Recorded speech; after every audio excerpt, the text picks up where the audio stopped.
fahatseranana volatra amin'ny diana ny France 24.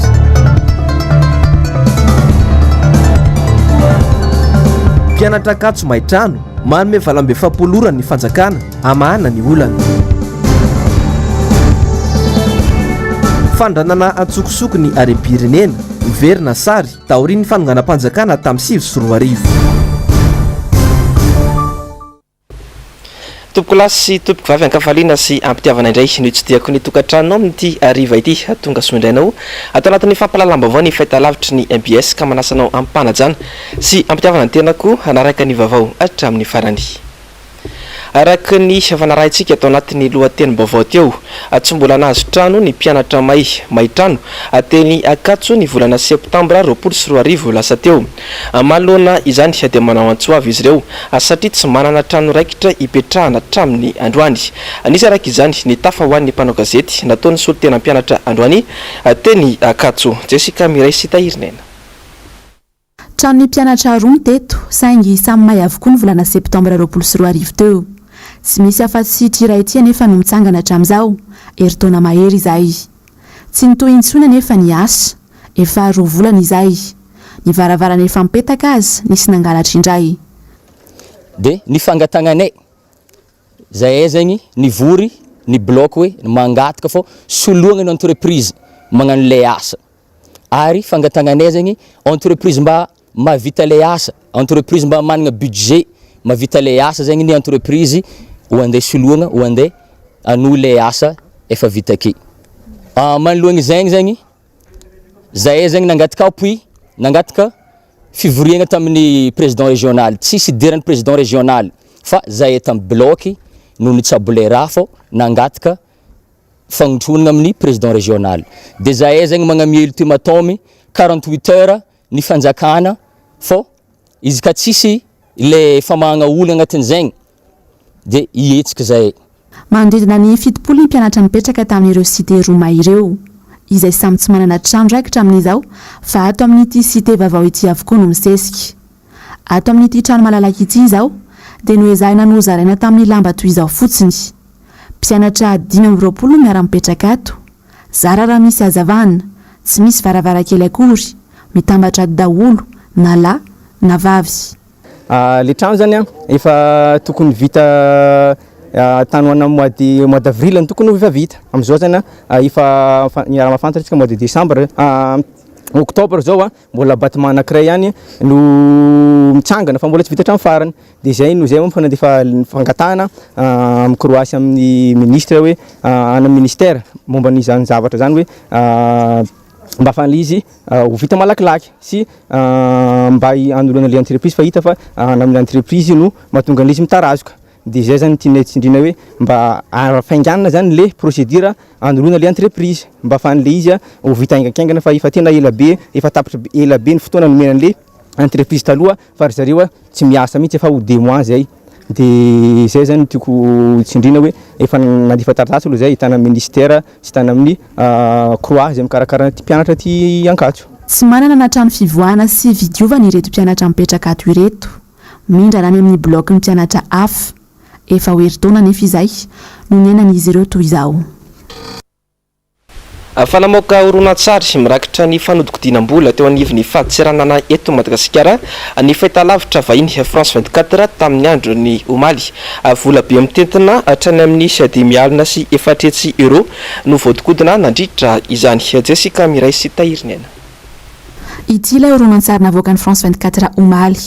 Nisy ny piraty ny système informatique andoanina ka vola manapitrisany vahodgodina tao anatin'ny 4 bolana monja. Vola mitentina hatramin'ny 5 alina sy 400 euro ny taona 2024. Nahazo antota taratasy mandrafitra ny fomba fangalarana mihitsy i Gaël Borgia tamin'ny fanadihadiana nataony ity. Toy izao ny fomba fiady.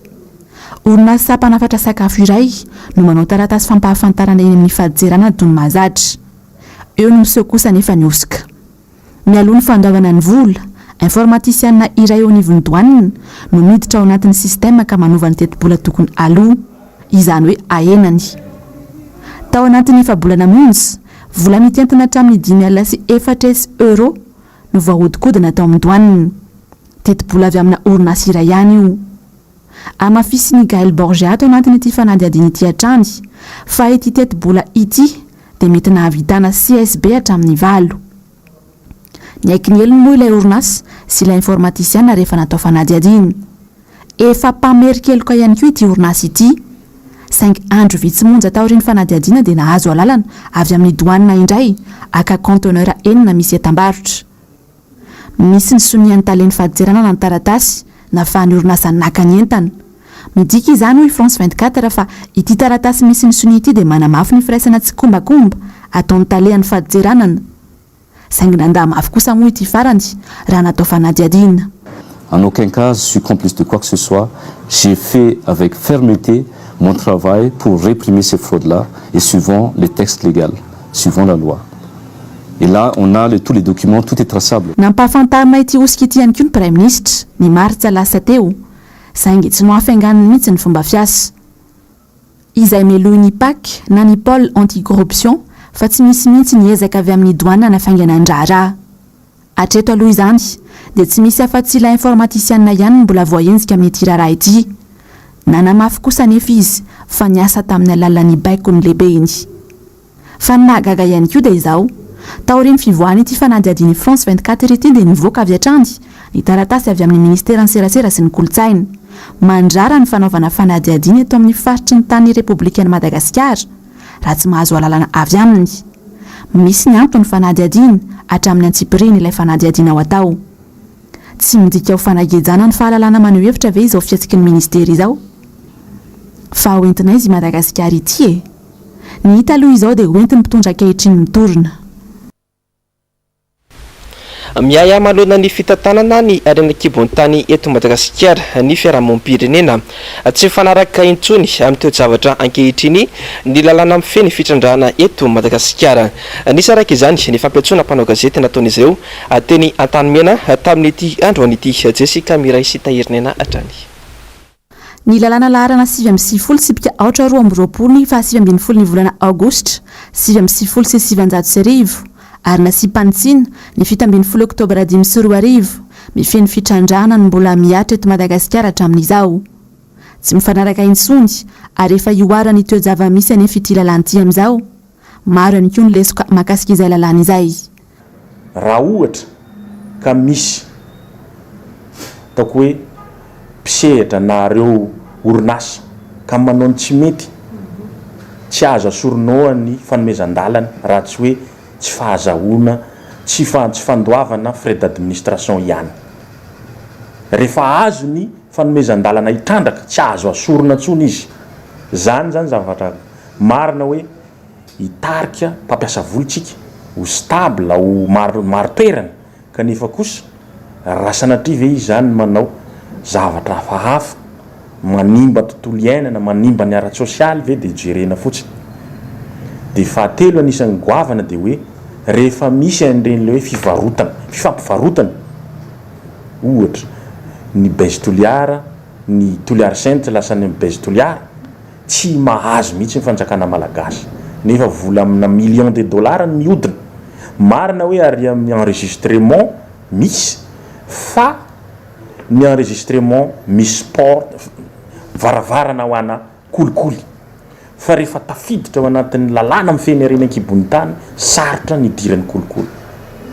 Dia ny resaka tany ahoana no ahafahan'ny ny olona ny fotona mba tsy ho ataoko hoe overzo amin'ny tany izay efa ataoko hoe nivelomana rehefa tonga ny fitrandrahana.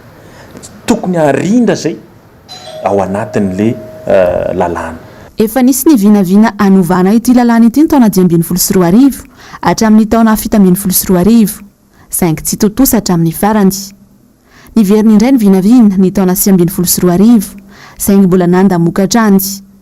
Efa nisy moa ny asa nataon'ny komity mandrafitra ny fanavaozana ny lalàna saingy izao mbola tsy tafiditra ho lahadinika amin'ity fotoam-pivoriany Antenimera ity hatrany. Mipetraka araka izany aian'ny firaisamonim-pirenena misehatra eo amin'ny arenakibon'ny tany.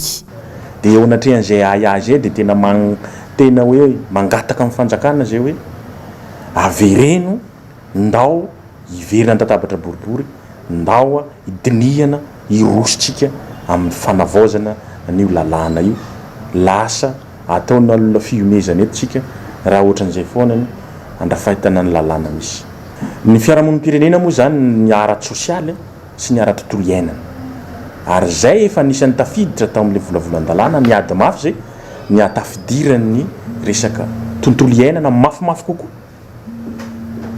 de ny ara-tsosialy de efa hitanay zay fa tena hoe efa nisy ady tao a satria tsy moramora koa mampiditra an'izany amin'ny eo anatrehan'ny mpisehatra maro ao anatiny de zay koa moa zany mijery koa ahoana ny lafiny ekonomika nanolotra sosikevitra zay ny ampiakarana ny redevance minière ary ataoko hoe lany somantsara ny hevitra anay tao anatiny de zay mahatonga anay miady mafy mba hitohizany hifandrafetana ny lalàna io fa zava-dehibe eto amin'ny firenena raha tiana miampiroborobo io sehatra ny arenan-kibon'ny tany. Anisan'ny tany sain'ny fiarahamonim-pirenena ihany koa ny mikasika ny fandrarana arenan-kibon'ny tany antsokosoko izay nahazo vana teto Madagasikara tao anatin'ny telo taona zay indrindra fa ny volamena. Raha tsy laza sy tanisa fa tsy ilay volamena 520 kilao faingo 5 tratra tany Maurice ny janoary 2024 ilay volamena 520 kilao saika alefa ny Dubai tratra teny Ivato ny Novambra 2024 ary ilay volamena 770 kilao faingo 5 izay samy tsy nahinona toyany hatramin'izao. Fa androany kosa ny fanamarihana ny andro maneran-tany ho an'ny angovo anisany nankalaza izany ankomo isika teto Madagasikara androany nisy araka izany ny fampiratiana sy tranoeva mifandraika amin'ny angovo izay natao tetsy anosy tamin'ity andro an'ity Jessica Miray sy tahirinena hatrany. Eo amin'ny laharana fa 420 amin'ny firenena 710 no misy an'i Madagasikara amin'izao eo amin'ny fahazahoana herinaratra raha nitatitra avy amin'ny banky iraisam-pirenena. Anisan'ny manaitra ihany koa ny mahita ity lahatsoratra Le Monde ity milaza fa Madagascar l'électricité reste un produit de luxe. 520 isanjaton'ny mponina eto Madagasikara ihany mantsy no afaka misitraka herinaratra. Tsy misy afa-tsy 750 mégawatt ihany koa ny herinaratra vokarina eto amintsika ny taona 2024. Ny 80 isanjato amin'ireo angovo ampiasaina solika izay mbola lafo de lafo. Ny 70 isanjato kosa avy amin'ny angovo azo-avaozina toy ny rano na ny hydroélectrique. Fa amin'izao anefa tsy misy afa-tsy 80 isanjato ihany koa no azo ampiasaina. Mbola ezaka maro araka izany no tokony ovitaina raha ity resaka angovo ity eto amintsika. Mazava ho azy satria ny angovo azo-avaozina raha oharina amin'ireo angovo ampiasana solika dia moramora kokoa. Ka rehefa ohatra ka tsy voatrandraka ilay tena angovo azo-avaozina izay ananantsika dia mazava ho azy efa tsy maintsy tsika mampiasa an'ireo solika nefa ny vidiny lafo fa lafo ihany koa ny fiantraikany ara-tontolo iainana dia anisan'ny vahaolana iray lehibe zany ny fanatanterahana ny tetika asa goavana tahaka an'izao. Manana tombony lehibe nefa i Madagasikara eo amin'ny resaka angovo azo-avaozina raha tsy ilaza fotsiny afa-tsy ny masoandro. Afaka mamokatra hatramin'ny 2,000 kilowattheure isaky ny metatra tora-droa isika isan-taona amin'ny alalan'ny masoandro fotsiny izay manome hazavana hatramin'ny 702 ora. Raha malala hoe manana potentiel be Madagasikara amin'ny resaka angovo, indrindra hoe angovo azo-avaozina satria ananantsika ny rano, ananantsika ny masoandro, ananantsika ny drivotra, ny resaka biomasse sy ny karazany ihany koa zany mbola azo trandrano ao anatin'izay. Fa ny antony dia izao tahaka ny tsena ihany io tokony mifanaraka ny tolotra sy ny tinady nefa ny reo potentiel ananantsika ireo dia tsy voatrandraka araka ny tokony ho izy. Raha iverenana fotsiny izao ny resaka hoe angovo azo-avaozina avy amin'ny famokarana herinaratra amin'ny resaka barrage dia manana any amin'ny potentiel plus de 7000 mégawatt antsika zany ny puissance atsika nefa ny kely dia kely amin'io ihany no voatrandraka satria raha tsy teny afa-tsy hoe andekaleka fanantsana sy ny karazantsika izay anisany hoe efa tsy mamaly tsony ny filana amin'izao fotoana izao. Androany ny fanamariana ny andro maneran-tany ho an'ny angovo nisy ny fampiratiana tranoeva teto anosy. Ity andro maneran-tany ity dia nankalazaina nanomboka ny taona 2024. Fa miteraka adihevitra maro lafy eto amin'ny firenena amin'izao fotoana izao ny mahakasika ilay tolo-dalàna tonga inivo ny anteny miram-pirenena tolo-dalàna izay natolotry ny solombavambahoaka izay voafidy tao Tsiombe.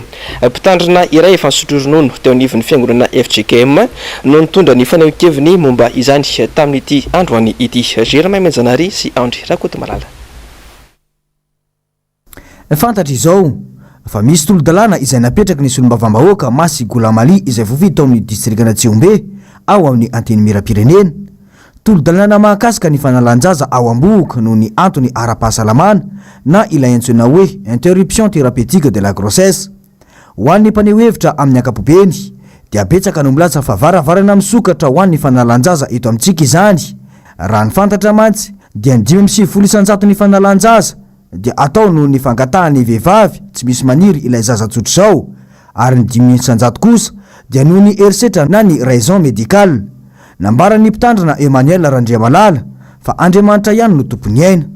Davida ohatra dia niteny amin'ny Salamy fa 7:30 hoe hatran'ny kibondreniko dia namolavola ianao. Zany hoe Andriamanitra namolavola ny olombelona hatran'ny kibondreniny.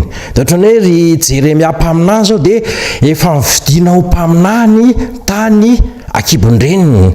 Ataka izany ohatrany hoe Jona mpanao batisa tao kibony Elisabeta rehefa fanina tamin'ny Maria renin'ny tompo dia nibitaka i Jona mpanao batisa tao akibon'ny reniny. Ka Andriamanitra zany efa manana planina ho an'ny olona tsiraray avy hatrany mboaka. Ka raha ohatra ka hoe esorina hatrany mboaka zany ny zaza dia karazany hoe tena manimba ny drafitr'Andriamanitra maha-olombelona ary ao anatin'ny didin'Andriamanitra reto hoe miteny hoe aza mamono olona. Ka io olona io raha vao mitsaika ao anatin'ny kibo dia efa atao hoe olombelona izy. Ka ara-tsoratra masina zany dia zay ilay izy hoe mamono olona ianao raha vao manala zaza. Ary tsika malagasy dia mirehareha amin'ny maha hoe firenena kristianina antsika dia tokony hipetraka zany hoe sotoavina kristianina no apetraka eo anivon'ny firenena. Loza mitatao ho an'ny firenena izao zava-misy izao ho hiatrany ny nambarany. Noho izany manana andraikitra feno anabe sy hijoro amin'izany ny fiangonana indrindra fa ny eo anivon'ny FFKM. Andraikitra lehibe ny fiangonana io hoy ny ten'Andriamanitra hoe raha tsy misy fahitana dia atondraka anara-po amin'ny ratsy ny olona. Ao amin'ny oabolanao no misy an'izany. Raha tsy misy fahitana, raha tsy misy fanambaran'ny mpaminany dia atondraka anara-po amin'ny ratsy ny olona. Ka raha vao tsy miteny ny fiangonana, raha vao tsy mampianatra ny fiangonana, raha vao tsy manabe ny kristianina sy ny vahoaka ny fiangonana dia lasa ohatrany hoe mety daholy izay atao na inona na ny fifanambadian'ny samy hafa fananana zany na fanatobahana ny zava-mahadomelona dia mety hoe kely nanerinany koa zany hoe fanatobahana ny rongony eto amin'ny firenena dia atondraka anara-po amin'ny zava-dratsy zany ny olona. Ka rehefa vahanao zany le izy hoe azo atao ny manala zaza dia lasa mampanota ny vahoaka ny mpitondra fanjakana. Zay ny fahalalako azy amin'ny mampitandrina ity tolo-dalana ity izay natolotra mba hodininy antenimieram-pirenena sy ny antenimiran-olona ao anatin'ny fivoriana ara-potoana faharoa atrehan'izy ireo izao. Araka ny fanazavana ity tolo-dalana ity dia natao mba ahafahany ireo mpitsabo manatanteraka ny asany sy ahafahany ireo rem-pianakaviana miaro ny ainy. Atreto mbola tsy nandrenesam-peo momba izao zava-misy izao ny eo anivon'ny FFKM. Nambarany ity mpitandrina ity hatrany fa mila mitandrina ny rehetra satria misesisesy ny loza maro samihafa mitranga eto Madagasikara amin'izao fotoana izao. Vaovao avy any Ambatondrazaka indray dia mirongatra ihany koa ny tsy fandriam-pahalemana any Ambatondrazaka amin'izao fotoana izao. Ankoatra ny alabotry dia mahazo vahana indray tatoato ny fanafian-jola miaro fanoloanana. Ny ry Andrianarivony mpanao gazety ny MBS avy any Ambatondrazaka ary no nitatitra amintsika ny antsiprian'izay. Miverina mirongatra indray kehitriny ny tontolon'ny tsy fandriam-pahalemana hatenivony renivohitry ny faritra Rotramangoro. Lasibatra matetika amin'izany ny zanabohitra Antsalava sy Ampasambasim. Tao anatin'ity farapara ny herinandro ity dia samy nahinona trangana tsy fandriam-pahalemana ny teonivony ireo zanabohitra anankiroa ireo. Ho an'ny teonivony zanabohitra Antsalava manokana, ankoatra ny alatra izay nataony Redjiola dia nanapara ny filandratsiny ihany koa ny mpianatra iray teonivony izany trano no tafiana izany. Mitantara ny zavatra niseho ny olona ao amin'ilay tokantrano voatafika. rehefa tafiditra tato anatin'ny tambonay izy a dia niditra teo amin'le mpianatra teo ampitanay, misy mpianatra raika vavy tao, tafiditra tao izy. Rehefa tafiditra tao izy nanao ny nataony, roa lahy zareo dia fandimbony izy ireo nanolana n'le zazavavy. Dia rehefa vita ny nataony tao a dia niraika lahy indray mivoaka dia namotsitra ny lakozinay a. Dia rehefa voavotsitra ny lakozia dia naondra ny gisa sy ny gana. Rehefa naondra ny gisa sy ny gana dia nitabataba be dia taitra n'izay zay tato ambadika tato. Rehefa taitra zay dia nivoaka moa le vinantolako, kantsy tonga dia nambana ny basy dia nakatony aingana ny trano. Dia mba voakatona tsara le trano. Tao amin'izay izy vao nitabataba hoe mivoay alahy raha lehilahy. Dia sikosikiry ny varavarana fa tena tsy voasokatra mihitsy. Dia tao izy nitabataba tao nandakandaka sy any dia manaraka zay mbola hiverina rehefa tsy voavoanareo. Zay moa niezaka ihany niantso fandriampahalemana dia zareo efa lasa ary zareo dia teoriana tonga ihany ny fandriampahalemana. Mba miangavy anareo mpitondra fanjakana sy mpitandro ny filaminana mba ajereo le vahoaka fa tena mamaka mihitsy ataon're dahalo. Tiana ny mampafantatra fa na misy azy ny ezaka atao mpitandro filaminana dia antoerana dia tsikaritra fa tsy masehaka velively ny firongatry ny asanjiolahy izany ezaka ataon'izy ireo izany. Ka hitatiavany vahoaka fandraisana andraikitra avy amin'ny mpitondra fanjakana. Vaovao ny fanatanjahantena indray dia namoaka filarana vaovao ho an'ny ekipa pirenena baolina kitra sokajy lehilahy ny teo anivo ny FIFA tamin'ny androny omaly. Niakatra larana iray ny ekipa pirenena bareny ny Madagasikara raha io filarana io satria dia eo amin'ny larana fa 9 no misy azy raha teo amin'ny larana fa 100 iray volana lasa izay. Nahazo isa 7.7 fanampiny ny bareny ny Madagasikara taorin'ireo lalao roa izay nitanterahany nandritra ny volana Oktobra amin'ny fiadina ny amboara eratany 2022. Mbola i Senegal hatrany aloha hatramin'ny androany no eo amin'ny larana voalohany aty Afrika raha ity filarana navoaka ny FIFA ity hatrany. Eo amin'ny vaovao maresaka iraisam-pirenena dia manao antsoavo iarovana ny mpiasan'ny fahasalamana rehetra maneran-tany ny OMS na ny fikambanana iraisam-pirenena momba ny fahasalamana manoloana ny ady amin'ny Covid-19 sy ireo olana ara-pahasalamana maro samihafa. Mitatitra amintsika ny Antsipriany mikasika izay ny namana mpanao gazety Ando Miaradina teo amin'ny rindran-tsariny Mateo Prince. Manao ny antsio zavatra tsy mikely soroka manoloana ny fikarakarana marary indrindra ao anatin'izao ady amin'ny valanaretina Covid-19 izao ireo mpiasa ny fahasalamana. Tsy lazany intsony ny antsi-tsaina, ny avizanana, tebiteby sy ny tahotra manoloana ny fiparitahan'ny valanaretina.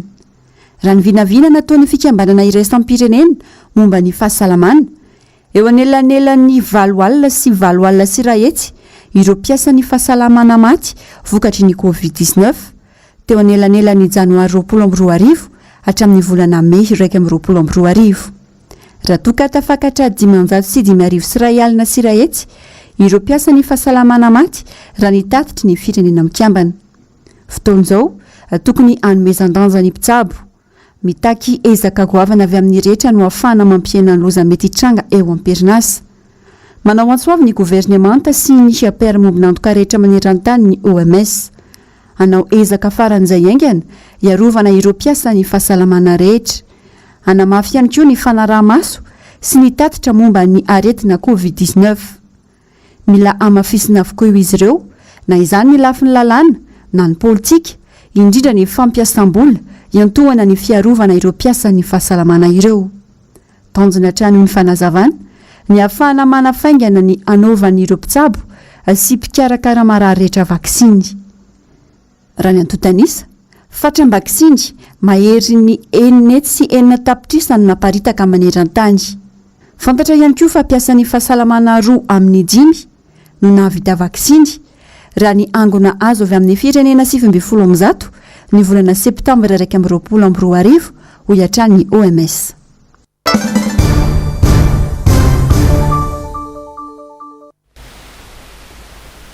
Ny pejam-baovao politika indray miverina mazolaka eto amin'ny firenena indray amin'izao fotoana izao ny fandranana antsokosoko ny rem-pirenena ny alarobia teo izao dia teo ilay vatsarobidy tratra teny Ivato izay mifanindran-dalana tamin'izany ihany koa ireo sokatra ahina olantamingana tratra teny Ampasapito miverina tanteraka ao anatin'ny tetezam-bita indray raka izany isika eto Madagasikara ankehitriny hoy ireo mpanao hevitra resaka tamin'ny namana mpanao gazety Germain Menjanary sy André Rakotomalala androany.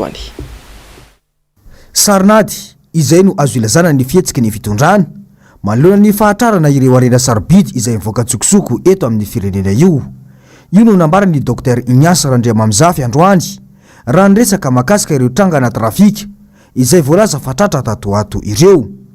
Betsaka tokoa mantsy ireo izay voalaza fa trangana fanondranana antsokosoko ny tranga tatoato izay saingy tsy hitany toy ny raharaha indrindra fa rehefa makasika olom-panjakana ambony toy ilay tranga teny Ivato farany teo iny sady fanodikodina ny resaka no fisariana ny saim-bahoaka no aseho ny fanjakana ho iatrany ny nambarany. Manamody miasa izy nefa izy kosa tsy miasa tsy izay le atao lazaiko hoe ka satria nifototry ny olana tsy hainao dia aza mieritreritra ny maha olana eo ianao raha mbola tsy voavahanao tsy fantatao ny tena fototry ny olana andana aloha tadiavo inona fototry ny olana mahatonga ny olona mitokona io dia hainao ny vahaolana rehefa avy eo andana tadiavo inona fototry ny olana natonga an'ilay andorana fotsy tsy nety nandeha satria ambany be nivony tsy mahinininina zany izy dia zay vao mahaolana ianao tsy ampy rencontre international zany izy ko dia hitanao vahaolana rehefa avy eo andana tadiavo inona ny fototry ny olana mahatonga ny asandalo sy ny insécurité na ny ambanivohitra na tembonivohitra dia voavahanao ny olana fa tsy tonga de izy anao hoe anao anisy anao ariko tsy mahavah ny olana zany raha mbola tsy fantatra fototry ny olana teneny foana zay ho an'izay nanao matematika tany amin'ny classe terminale tany dia mahafantana zany hoe fonction numérique zany raha vao manomboka ny fonction numérique dia domaine de définition apetraka voalohany fa rehefa tsy hainao ny domaine de définition anao diso dia diso daholo ny rehetrarehetra manaraka an'iny any fa tsy zavatra marina hainao ao diso daholo ny dikan'iny. No mafisy ny atrandy fa tahaka ilay nambara ny Prime Ministre momba ny fanodikodinam-bola iny anivony Anjery Manontolo no zava-misy amin'ny fanondranana ny arem-pirenena eto amintsika io. Lazaina fa misy izany saingy tsy hita ny fandraisana andraikitra raha tsy efa mitabataba toy izao ny vahoaka. Dia manontany tena hoe inona zany tombontsoa antsika malagasy aloha tamin'ilay Safira manakity ny tsiraiko nitony rapport ohatry takan'inona tafampanasona Madagasikara zany io Safira io efapolo taona zao zany nisy nio teto ny Safira na ny vatsotsy sy nampiasaina teto Madagasikara za tsy mahita hoe iza moa zany zao ny gasy miravaka Safira zany na Beryl sy ny sisa fa ny volamena mba misy manao ihany fa tsy azo entina voaka satria angalarin'ny mpangaripôsy dia nakaiza daholo zany le izy ny Sri Lankais sy ny Thaïlandais feno eto dia ara-dalàna ve zany nivoany hatra tamin'izay sana ninona fa raha ara-dalàna mba sendritako tanatina document zay dia hoe arivo ariary isaky ny grama no tamberimbidy alaina amin'izy io alain'ny fanjakana zany kanefany efa nisy fotoana nalaza be tamin'ny tambajotra fampilalam-baovao zay nisy nitondra Safira 20 grama mahery teo ngamba taony zareo masopiso tany avy any faritry zamena iny amina miliara ny vidiny dia raha 20 grama zany le izy ny vidiny amin'ny ariary amina miliara kanefa ny vola horaisin'ny fanjakana amin'izay roalina zay taxe alaina amina zavatra amina miliara tena fatiantoka raha ilavaka nge zany dia zay zany mahatonga an'izy hoe tsisy mihitsiny tombontsoa antsika fa dia lasa ny Sri Lankais sy ny Thaïlandais daholo ary le izy lasa ny Sri Lanka tsy mijanona any io fa lasa ny Angleterre sy ny Europe any lasa makany le izy ary amina dollara lafo be ny vidiny nisy rapport nataon'ny Banque mondiale angamba natako hoe Madagasikara premier producteur mondial amin'ny resaka Safira. Fandraisana andraikitra mivantana no takina amin'ny fanjakana fa tsy filazana fotsiny hoe tratra ireo mpanondrana ho iatrany ny nambarany hatreto tokoa mantsy dia saika ireo mpitrandraka madinika no lasibatry ny fanenjehan'ny fanjakana fa saingy tsy misy kosa ny fanenjehana sy ny fahatrarana ary ny fampidirana ponja ireo trondro vaventy na ilay antsoina hoe gros poisson amin'ny raharaha tahaka itony. Famitohy hatrany kosa ny fameloma maso ny antoko tiky Madagasikara na ny antoko tima amin'izao fotoana izao nanatanteraka ny anjarany ireo mpikatroka ao anatin'ny distrika Antsoramandidy androany ariva ny antsiprian izay avy hatrany ary eo amin'ny rindratsary sy fanadihadiana ny mpanao gazetiny MPS avy any Antsoramandidy.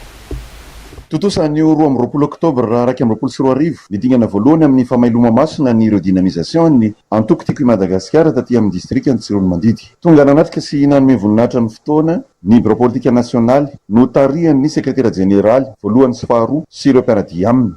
Ny tamvantana tamin'ny alalan'ny Antso Atarby, ny Front National sady mpanorona ny antoko tiako i Madagasikara ny président Ravalomananamary naneho ny hafaliany sy ny zaran'izany hafaliany zany ary nanome fampahirezana an'ireo mpiatroka. Mahivenareo e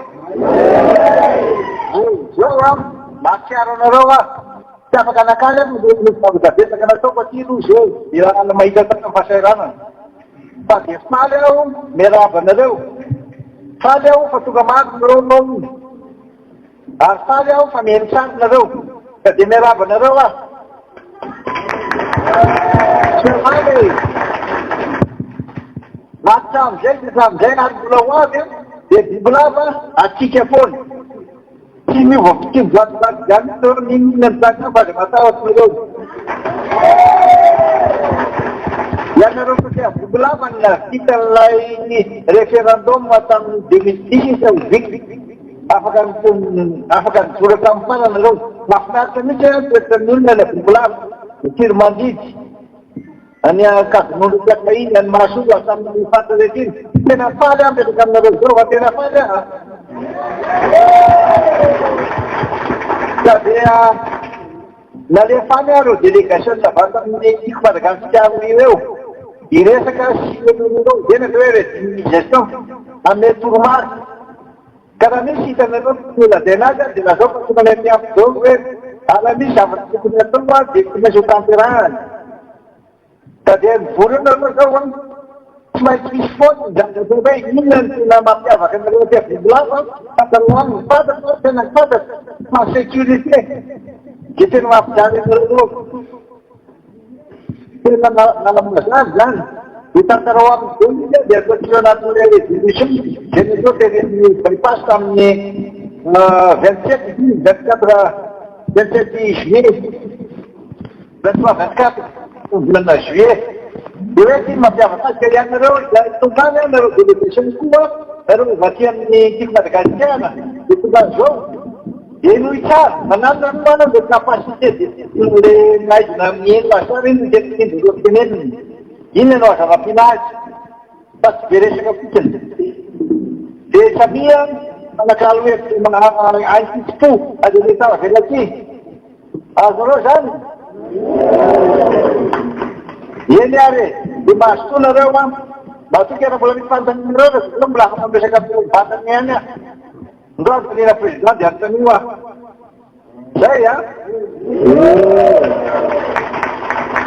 ndama nanamarika amin'ny fotoana ihany koa no nahitana ny solombavam-bahoaka tsy miankina avy aty amin'ny distriktan'ny Tsironomandidy izay nisalotra mihitsy ny akanjony tiako i Madagasikara. Afatra mazava avy amin'ny sekretera jeneraly voalohany ny tanjona aloha dia ny amerenana ny Flora Valomanana hoe eo amin'ny fitondrana. Dikan'izany raha tonga eto sika tsy sanatria andany any akory ary tsy sanatria hifaly fanatry tava aminareo fotsiny fa akoatran'izay dia mila vokatra ny fiaonantsika androany. Raha isaraketo zany tsika androany tonga dia any amin'ny famaranana ny tiako resahana dia samy malana ny tsirairay avy hoe inona ny adidiko, inona ny andraikitro ho an'ity firenena ity, ho an'ny antokotiny. Tsy misaraketo tsika raha tsy mavita an'izay adidy sy andraikitsika izay ka ampahirezana tsika rehetra zany. Averiko ampatsahivina ny tanjotsika tonga aty zahay akoatran'izay fampahafantaram-baovao natao zay dia ienanareo zay. Inona moa ilay tena antony ifampiresahantsika sy ifampianoantsika satria manana tanjona raha iombonany tsika so dia adino aloha inona ilay tanjontsika aloha tsy maintsy maka fahefantsika amin'ny fifidianana manaraka eo zay zay ny objectif atsika zay. Ahoana natongavantsika ao anatin'izay dia izay ny fampiresahantsika eto. Ny farana tamin'ny fandraisam-pitenenana sy fametram-panontaniana avy amin'ireo mpikambana nanatrika ny fotoana ny lahadinika. am'izay lafomba vao izay hatrany dia nosatary nisy rombavamaoaka fianora lambo manana ny fameloma maso ny antokotiky Madagasikara ao amin'ny fokotany Avarado anio tetsy amin'ny boribory tany fahatelo.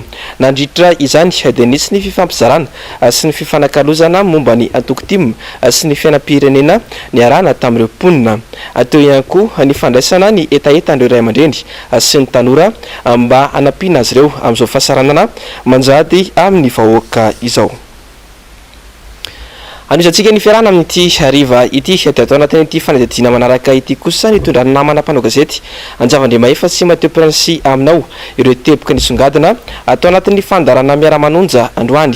Anisan'izany ny olana maso ny mponina any atsimo ny ara-toekarena fa ihany koa ny mahakasika ilay tolo-dalàna momba ny fanalan-jaza izay andalo eny anivon'ny Antenimera mpanao lalàna amin'izao fotoana izao. Fanazavana. Zanaka atsimo nosy iray androany no nivahiny tao anatin'ny fandarana miara-manonja. Nambara amin'ny fahakoatra ny kere izay efa mpahazo ny mponina ny toerana amin'izao fotoana izao dia tsy mitsaha miakatra ihany koa ny vidim-piainana sy ny zavatra ilaina amin'ny fiainana andavanandro. Manan-karena kibony tany ny faritra atsimo nosy hoy izy, saingy tsy manana politika mazava entina poroboroboana izany ny fitondram-panjakana amin'izao fotoana izao. Maty zay antimo any na tuliara na morondava faradofay anosy androy vidim-bary fa tsy izy eto Antananarivo ara io vidim-bary mangahazo fa tsy hita tsony any atsimo ane misy arena misy sako any charbon de terre misy arena be debe any misy rano any fierenana io Bamangogo ny Samangogo zany ane tany Antoliara de Bamangogo tadiaviny zareo amidy amin'ny harabo 60 000 hectares ave amidinao marabo tantana fanga tsisy mahay malagasy mahay mamboly kanalin'ny Dabara mamokatra ane zany menabe zany nisy voasariny be zeziko morondrava zany ane nandeha zany taloha fa tsy hita satria tsy any no lahara-pahameny fanjakana amin'izao fotoana izao. Ny fantako hanavitra ny tany atsimo dia ngahy Margaravalo manana. Ankoatr'izay nambara nisy olom-bahoaka Totosoa Andriamampandry fa antony maro no mety mahatonga ny sandam-bola malagasy tsy mitsaha mitotongana. Matoa mitotongana io dia ny ina zany ny fanondranantsika atao any ivelany. Ohatra hoe ny fanondranantsika la vanille, ny girofle, ny kafe, ny letchia sy maro isan-karazany. Reny tena mampalaza ny Madagasikara nge faniry taloha fa zao aiza zay fanondranana zay. Zany zany tokony himasony fitondram-panjakana. Ny faharo ny antony mahatonga ny ariary zay mitotonga an'io dia ny ena faniry ny mpizahantany ny ena be le izy totongana ny ariary faniry dia eo le ny fanakatonana ny orinasa lehibe eto Madagasikara.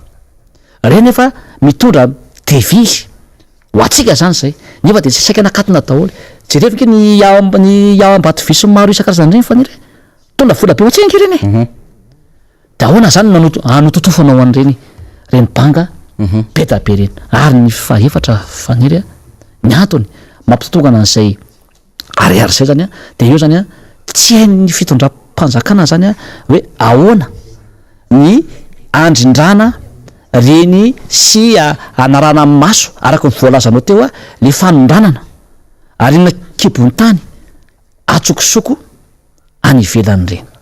Ankoatr'io nanamafy nisy olom-bahoaka Totosoa Andriamampandry fa ilaina fandiniana tsara ny mikasika eo tolo-dalàna momba ny fanalan-jaza zay andalo eny anivon'ny Antenimera-pirenena io. Tsy maintsy manontany mpitsabo zay le ordre de médecin zay ahoana ny heviny zareo zany ao anatin'io. Mila manontany an'izay ary mila manontany ny société civile rehetra koa hoe ahoana mila miaino sensible be ary koa ny vahoaka zay mihitsy dia mila miaino zany ary za tena mailany ao anatin'io faniry satria sao de ITG le izy IVG nefa IVG hoe ITG interruption thérapeutique no hitondrana an'le izy fa rehefa tena mamaky ianao interruption volontaire le izy ao anatin'le zay nataoko hoe aza maiky aloha ny teny aloha jerevana tanana le izy ao anatin'le zay no haiko fa sanatria izay io dia tsisy anaiky an'io eto faniry malagasy kolotsaina malagasy aitsika ao anaty sao de misy fitaka koa io ambatika ao anatin'le izy fa aloaloha za de mamy metoky ary za koa mino aho fa mitovy tadoka ankampoko reo député tima rehetra ao anatin'izay a fa mandinika sy mamakafaka ary raha ohatra io ao anatin'izay nge faniry raha anao an'le izy nge tsika faniry raha ivezengely io na aniny za manokana faniry de manao azo sosikevitra hoe raha ohatra hoe fanarana zazange afaka ataonao nge afaka evitena nke zany e amaranantsika ny fotoana ny famparalambavao amin'ity andro an'ity de fitondrana tsy mazaka tsikera no misy eto Madagasikara ary tsy maka lesona avy amin'ireo tsikera sy fantsina ataony olom-pirenena hoy ny nambarany tanora iray misehatra eo anivon'ny tontolo politika eto Madagasikara manana zo hiteny ny rehetra raha mahita tsy fetezana miseho zava-dehibe izany ary tokony ho raisiny mpitondra mihitsy anatsarana ny fomba fitantanana fanazavana tsy mitana ny teny nomeny ny filohan-kehitriny eo raha hiteny izy ameko ohatra fotsiny resaka fampandrosoana no resahana nampananteny izy resaka hoe anampy ny tanora hijery ny fampianarana hijery ny fiainam-bahoaka tsy izay ny zavatra misy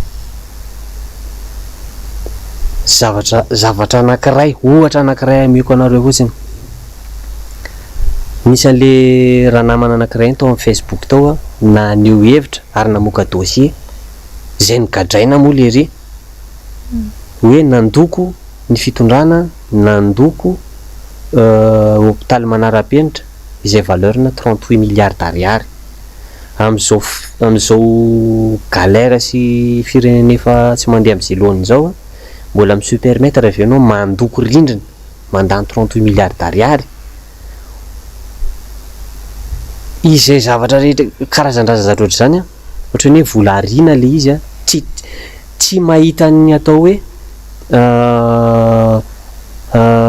priorité sy ny zavatra le zavatra tokony atao zany tsy fantatra ry zareo e io koa manko tsy haiko ny olona zay miconseiller anazy eo zay manome conseil anazy eo fa za mino fa ao ny tena mety hoe misy safidin'ny filoha manokana koa hoe lo hito foana ny ataona de jiana re io ny soako fa mety koa mety hoe le mpanolotsainy mihitsy koa no manoro voana anazy fa ny fomba hoana moa no andanina hoe andoko rindrina anao 30 milliards d'ariary nefa mivoaka hoentanao hoe tsy misy sakafo hohaniny androany mbola trosainy rapitso ama olo-pirenena na ny manitsy an'izay zavatra tsy mety eo